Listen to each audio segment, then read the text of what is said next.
Di Padova? Pordenone, edizione Biblioteca dell'Immagine.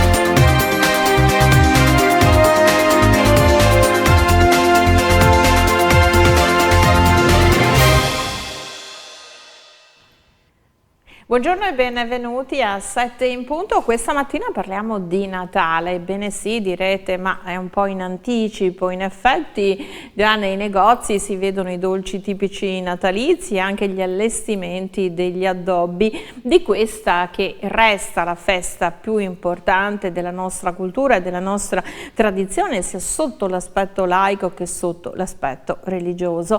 E per parlare del Natale, un Natale raccontato in maniera particolare attraverso i 5 sensi, ho qui con me questa mattina Cristina Sartori, giornalista ma anche scrittrice. Questo è il terzo o quarto libro? L'8º. Ecco, vedi, me ne sono persi 4 per la strada. No, non importa. Ciao Antonella. Ciao e benvenuta. Buongiorno a tutti. E sei qui per presentare È sempre Natale, tradizioni, suggestioni e ricordi. È sempre Natale attraverso, come si diceva, i 5 sensi, la vista, l'udito, il gusto, l'olfatto, il tatto, perché il Natale, c'è scritto nella quarta di copertina, è uno stato d'animo, un ricordo, una nostalgia, una speranza, un regalo, una sorpresa, un profumo, una tradizione, tempo che passa e tempo che si rinnova. Il Natale è tutto questo e non basta un anno per prepararsi ad attendere e a vivere un momento così. Cristina Sartori, edizione Biblioteca dell'Immagine, prefazione di Catena Fiorello. È sempre Natale? È sempre Natale. È sempre Natale, che è un augurio, perché il Natale, al di là appunto del Natale religioso, comunque il mood natalizio fa stare bene, il Natale comunque sa di buono e sarebbe bello poter vivere non solo i 2 mesi l'anno che ci si prepara a vivere il Natale, ma vivere sempre, o perlomeno prolungare il più possibile questa sensazione di benessere. Anche attraverso i ricordi, anche attraverso le usanze, le tradizioni, il non lasciare andare quelle piccole cose che ci fanno stare bene, che sono quelle della quotidianità. Il tuo È sempre Natale, che cos'è? Che cosa racconti? Come racconti il Natale e come arrivi attraverso un percorso di ricordi, di sensazioni, di emozioni a questa aspirazione, che poi è anche un messaggio etico, no? Di vivere, è un po' la frase che abbiamo sentito sin da sempre: Natale si è tutti più buoni. Quindi questo invito all'essere in armonia, alla pacificazione in un momento, ahimè, di cui c'è tanto bisogno di Natale. Però tu arrivi a questo messaggio, se vogliamo, attraverso una narrazione che vorrà essere anche una narrazione divertente, una narrazione fatta di ricordi, di tradizioni, di sapori, odori che in qualche modo hanno contraddistinto la nostra infanzia, la nostra vita e che in qualche modo vogliamo anche trasferire alle nuove generazioni? Esattamente, hai proprio centrato, Antonella. Il Natale dei baby boomer, che sono il Natale degli anni 60, era un Natale che prometteva tanto.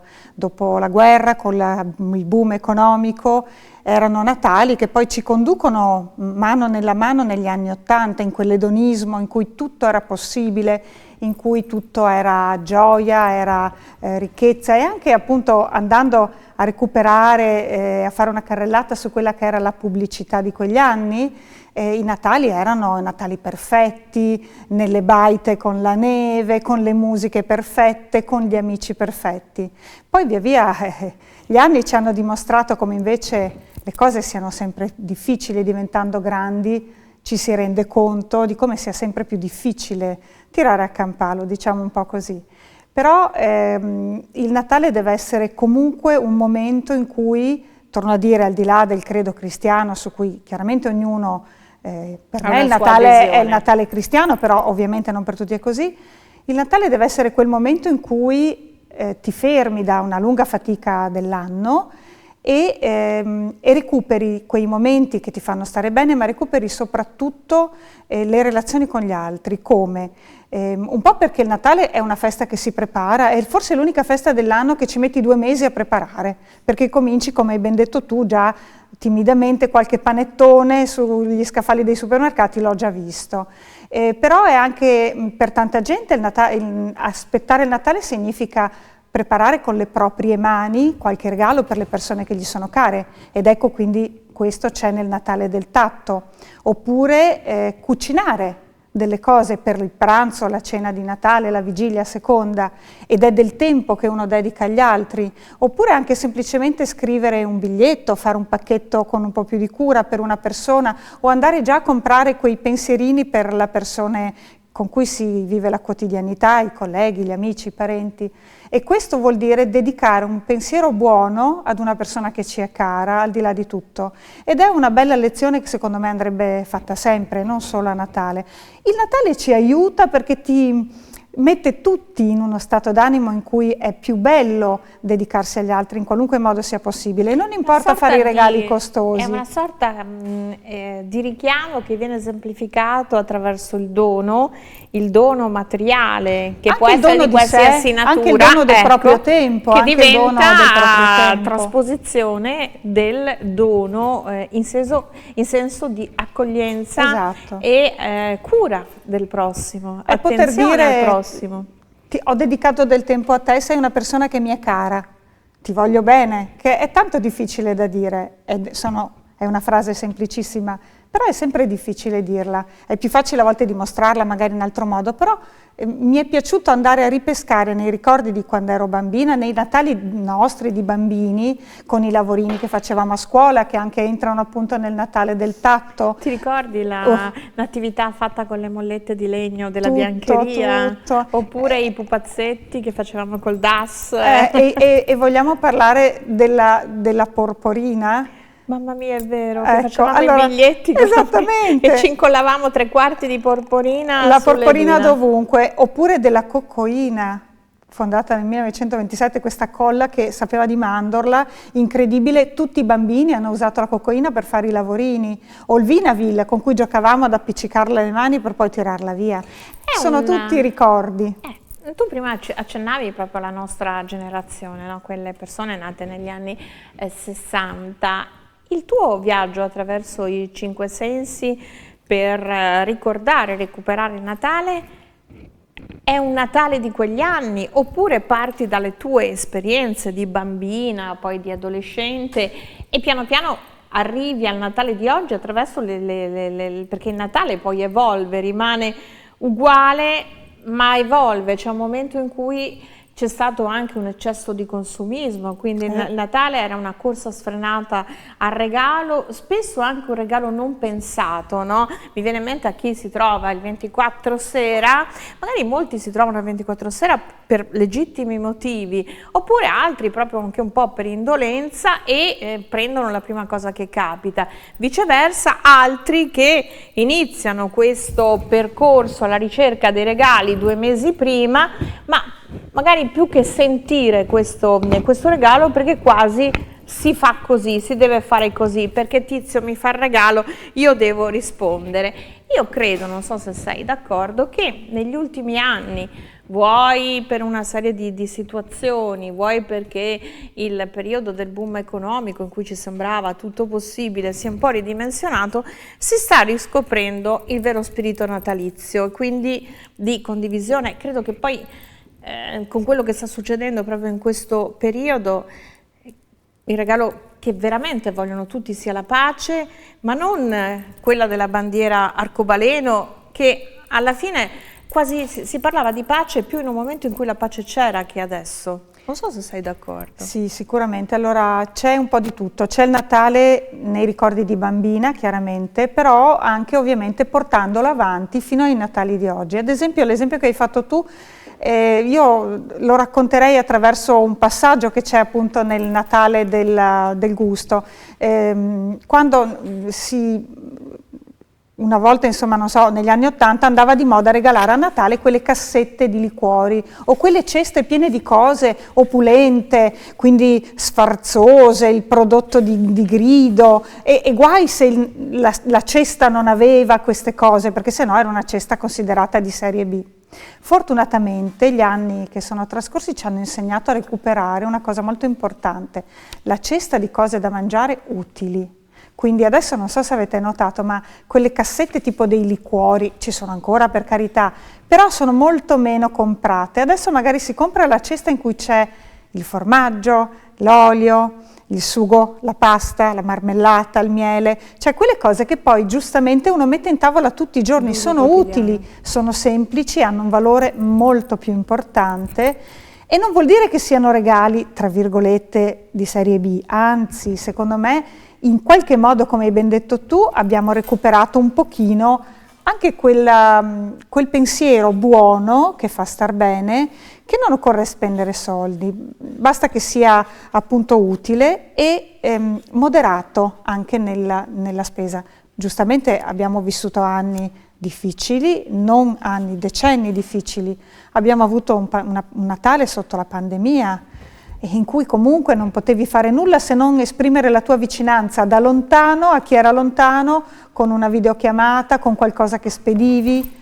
E quindi insomma il Natale, al di là della bellezza dell'aspetto ludico, colorato, luccicante, sicuramente anche un po' kitsch, perché il Natale deve essere una festa un po' kitsch, deve essere un po' esagerato. Esatto, se no non è Natale. È bello poter capire che non è una cosa esteriore, il voler bene, il dimostrarlo, a maggior ragione in questo momento dell'anno, alle persone che ti sono accanto, è una cosa che sa di buono, al di là di tutto. Questa è una bella sintesi, è qualcosa che sa di buono sì. E credo che sia una sintesi del Natale in tutte le sue accezioni, sia laico che cristiano. Io però volevo anche un po' approfittare del tuo credo, del tuo sentire e chiederti, il Natale religioso oggi che dimensione ha? Che connotazione ha assunto?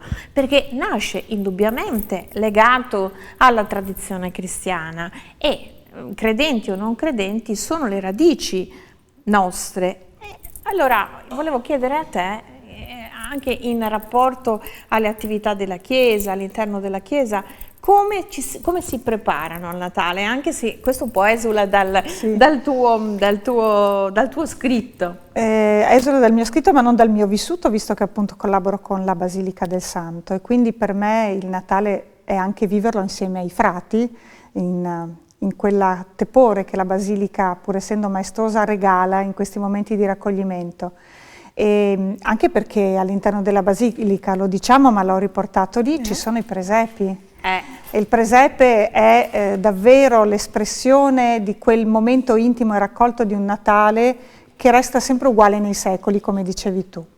E il Natale religioso ha un senso laddove chi creda decida ovviamente di accoglierlo come una rinascita, però ha anche un senso se lo si ancora all'etica del Natale o a un Natale etico meglio, vale a dire appunto, come dicevamo, il tenere presente che il Natale è un momento di comunione in cui ci si dedica all'altro, chi ha bisogno, chi non si vede spesso, chi si vede troppo poco, chi è lontano, chi è più fragile, chi è anche più anziano, chi ha bisogno proprio perché è in solitudine. Quindi è cercare di recuperare la dimensione della rinascita del proprio io all'interno di un vissuto che di anno in anno può rinnovarsi, fare anche un bilancio di tutto quello che l'anno ci ha portato, bello e buono, ringraziando il buon Dio di essere ancora saldi, pronti a parare i colpi, di aver superato quello che abbiamo superato, di aspettarci con ottimismo quello che arriverà, ma soprattutto è un momento in cui bisogna ricordare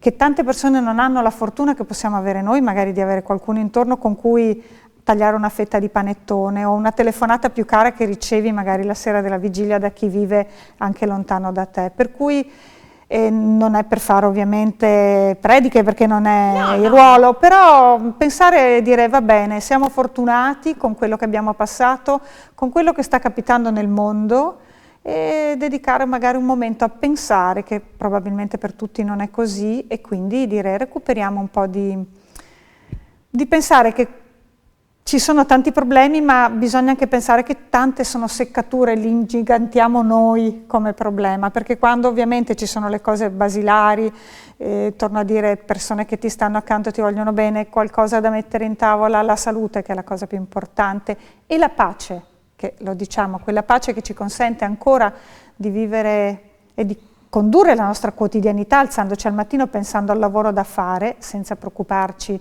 di cose ben più gravi come stanno capitando. Già questo vuol dire essere molto fortunati ed essere grati a Dio, alla buona sorte, sì, questa è o una alla visione fortuna. anche laica. Sì, esatto, Natale è esatto. un messaggio, bisogna esserci Esatto.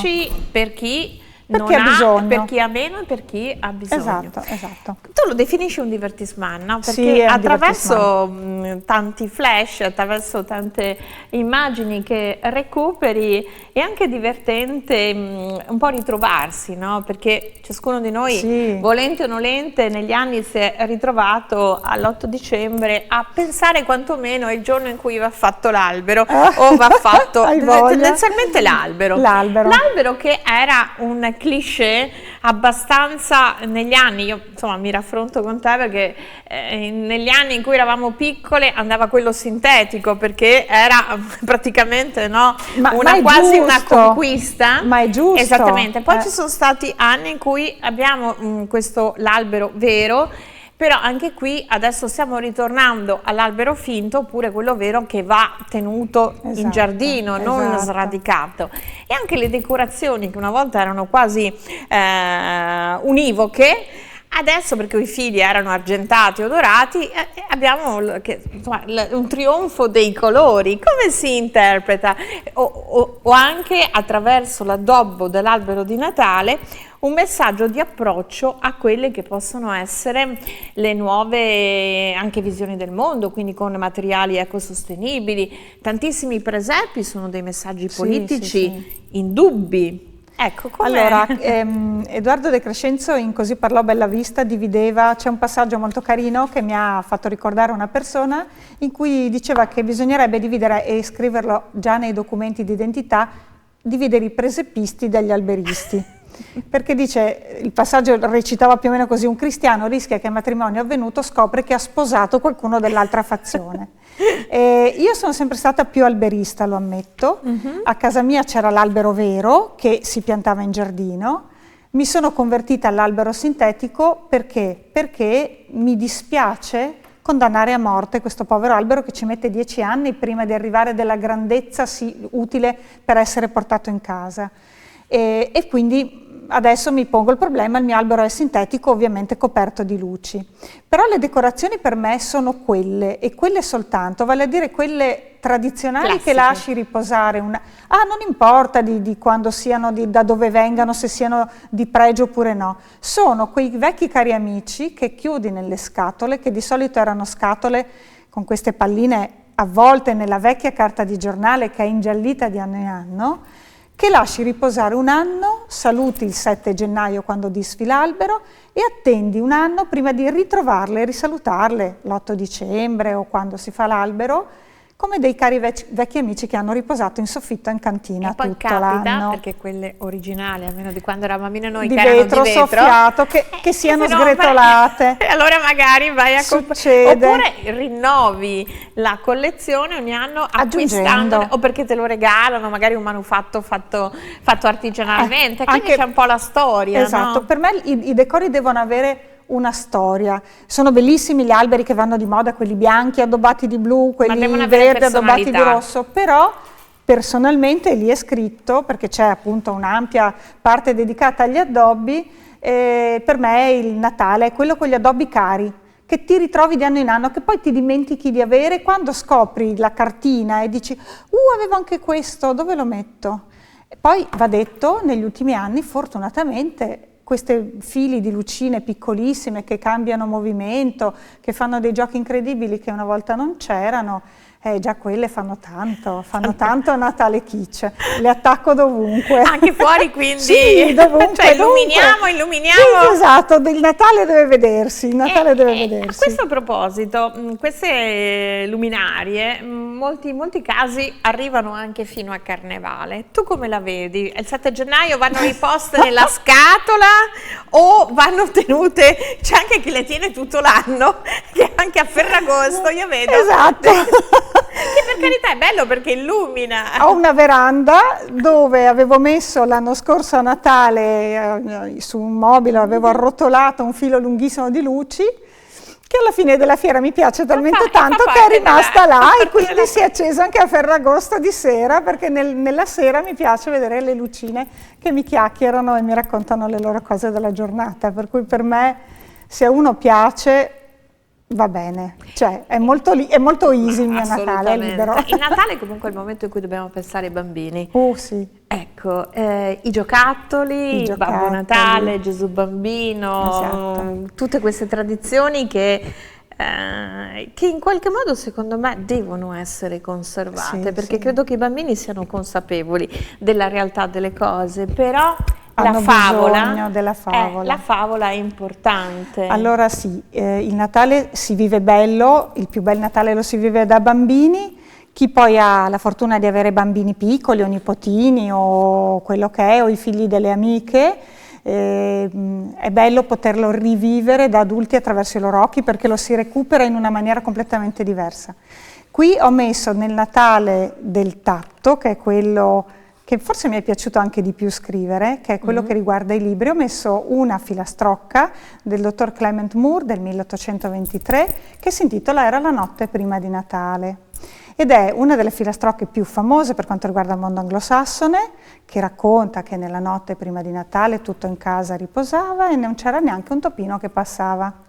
Ed è bellissima, potendolo fare chi li ha, raccontarla, leggerla alla vigilia di Natale insieme ai bimbi, perché è piena di mistero e di stupore, perché è la prima filastrocca che ci descrive l'arrivo di Babbo Natale attraverso il camino, vestito di rosso, col naso a patata, con lo sguardo furbo e malizioso, che sorride e lascia giù i doni, ed è la prima filastrocca in cui ci sono i nomi delle renne di Babbo Natale, e quindi va recuperato, come hai detto tu, proprio attraverso gli occhi dei bambini, per fare in modo che questa magia, che resta attaccata ai loro cuori, che sono morbidi finché sono piccoli, poi via via il cuore si indurisce un pochino crescendo, è bello pensare che un po' di quella morbidezza ci resti attaccata anche da adulti. Rimane nascosta nel cuore, un pochino deve rimanere. Che è fondamentale poi, voglia. Che sia sempre Natale. Che sia sempre Natale, e torniamo all'augurio. Natale è anche la celebrazione, insomma, pranzi e cene pantagrueli. Che cosa ci racconti sotto questo aspetto? Che tradizioni vai a ripescare? Allora, nel Natale del Gusto sono andata a ripescare ricordi di bambina, tradizioni che per Padova sono sotto il salone, perché tutte le pietanze, le spezie, i formaggi, le cose per le cene un pochino più ricche, che ovviamente una volta si facevano solo a Natale, in pochi altri accadimenti durante l'anno, si andavano a comprare sotto il salone. E il Natale del Gusto chiaramente riguarda non solo quello che si mette in tavola, ma anche la diatriba tra panettone e pandoro, ad esempio, tra mandorlato e torrone. E anche le piccole cose con cui arredare il Natale, quando ti trovi all'ultimo che magari hai gente che arriva e non sai che cosa mettere in tavola. In Veneto che cosa vince? Il panettone o il pandoro? Perché si pensa sempre a una tradizione meneghina per il panettone, il pandoro. Ma noi abbiamo, non si può fare pubblicità, comunque abbiamo a Verona una grande tradizione di pandori e a me personalmente piace di più. Però con chi parlo è sempre il panettone, ma tutti brontolano che hai i canditi. Per me i canditi sono la parte più buona del panettone, quindi io vado a razzolare i canditi da chi li lascia in disparte nel piatto a Natale. E torrone o mandorlato? Mandorlato, senz'altro, anche perché sempre non possiamo fare pubblicità, ma ci sono due grossissime storiche, Verona e anche verso Mira, due grandissime produzioni storiche di mandorlato che per me è quello che proprio ci deve lasciare i denti. Con buona, appunto, con buona pace dei denti. Con buona pace dei denti. E la frutta secca che ruolo ha a Natale? Frutta secca sì, però una ricetta, una cosa molto semplice che c'è sempre stata a casa dei miei suoceri e delle sorelle di mio marito ancora, mostarda e mascarpone con i baicoli. Ho fatto pubblicità dicendo i baicoli, ma sono gli unici biscotti che non si può descrivere se non dicendo i nomi. Si chiamano così. Parliamo di libri. Perché c'è un'altra tradizione che è quella della strena natalizia, no? Sì. A Natale si riceve il libro di carta, quello che si Sì. odora, che se ne gusta il profumo. Poi il libro è un po' come il film, no? Del giorno di Santo Stefano. Anche della vigilia, Anche della film vigilia. della vigilia. Ecco, devono essere i cinepanettoni, cioè che cosa determina un filone del cinema? E anche questo momento di andare al cinema insieme o di leggersi un libro, che questo approccio. Il filo conduttore è sempre quello della famiglia o della gioia del ritrovarsi insieme a fare una cosa bella. Il film di Natale per me è il film dei film, 1946, Frank Capra, La vita è meravigliosa. La vigilia di Natale lo danno, lo si trova in qualche televisione, se no ovviamente mi sono premunita del DVD, probabilmente l'avrò visto forse più di 40 volte, senz'altro lo so a memoria, però ogni anno lo riguardo, ogni anno alla fine piango, sarà anche l'età, però io mi commuovo. E poi per i bambini però ci sono i film di Walt Disney, quindi chiaramente il Natale anche di noi bambini abbiamo vissuto quella meravigliosa stagione in cui Walt Disney ha cominciato a produrre, a portare le favole in forma di cartone animato ed erano splendide e uscivano sempre sotto Natale. Chiaro, adesso ognuno ha il proprio film, c'è Una poltrona per due che la vigilia di Natale Italia 1 ripropone sempre, ci sono musiche che accompagnano il Natale, ci sono libri che ne abbiamo già accennato ad alcuni, uno in particolare mi piace ricordarlo, è per me il libro da rileggere chi ha voglia sotto Natale, è Piccole donne, perché inizia appunto, l'incipit del libro è triste un Natale senza regali e quindi racconta nello svolgimento di 2 Natali un anno di vita in cui questa vicinanza agli altri, questo essere pronti ad accudire gli altri, chiaramente dobbiamo calarlo nella mentalità di un libro della metà dell'Ottocento, però è un bellissimo clima che ti dispone l'animo veramente ad un Natale che sa di buono e quindi benvengano. Viaggi dal 26?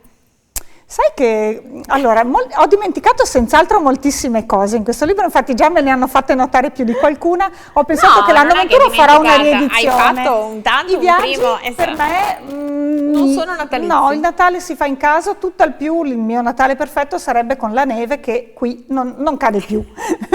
Bisogna andarla a cercare. Niente in montagna. Potendolo fare, 26 sì. concedi una gita in montagna? Allora ho fatto qualche Natale in cui mi sono spostata da casa per andare in montagna, però il Natale è bello a casa. O perlomeno in un luogo che per te sia casa.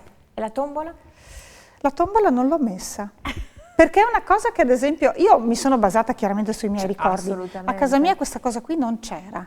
Ho messo un ricordo a cui sono molto cara, dei Natali, io ho avuto la fortuna di avere i nonni in casa, e una nonna poi su cui ho scritto già altre cose, una nonna favolosa che ha vissuto a 107 anni.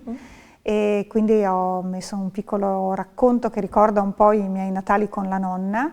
Però non c'era la tombola, c'era il correre giù alla sera della vigilia perché il Babbo Natale dalla nonna arrivava alla vigilia sera. Sì, perché poi la vigilia in alcune famiglie per ha me è un'importanza molto più del Natale. Per me è una tradizione anche un po' del sud Italia, ma che in è qualche proprio modo l'attesa, la certo. sorpresa, l'aspettarsi qualcosa di bello che sai che arriverà.